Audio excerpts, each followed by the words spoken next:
Okay, the next step to selling your first digital product and making money online is choosing a unique name for this product. You can use this prompt that I left, which you can copy and paste into ChatGPT, an AI language model that allows you to do this by simply entering clear instructions about the product you want to sell. For example, the niche I'm in is related to personal productivity, time management, and habits.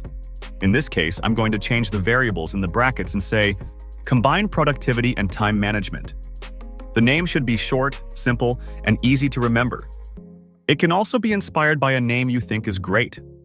ChatGPT will combine these inputs and give you some ideas for your brand. You can also copy this prompt and put it into Claude AI, which is another free AI tool that, in my opinion, sometimes works even better than ChatGPT.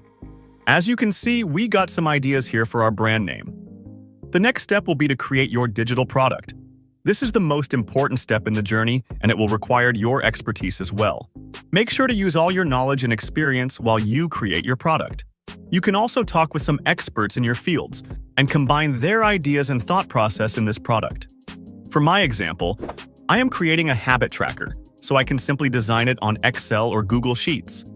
If you are making graphics or ebooks, you can use a free tool called Canva.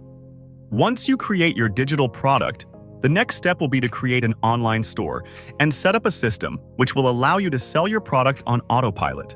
There are many platforms that will allow you to sell your products online.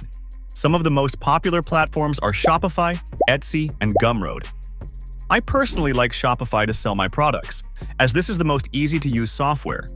Unlike Etsy or Gumroad, it doesn't charge hefty transaction fees on every sale. Instead, you only need to pay for the subscription, and you'll keep all the profits from your products. Setting up a Shopify store for digital products is a bit different from setting one up for physical goods, but it's just as straightforward. First, sign up for a Shopify account if you haven't already. You can use the second link, which is given in the video description, which will also provide you a 30-day trial of Shopify for just $1. Once you're in, choose a theme that's clean, simple, and optimized for digital products. Since you're not dealing with physical inventory, you don't need a theme with complex product grids. Instead, look for one that highlights your product's features and benefits. Next, you need to add your product in your store. You can go to Products on the left and then click on Add Products.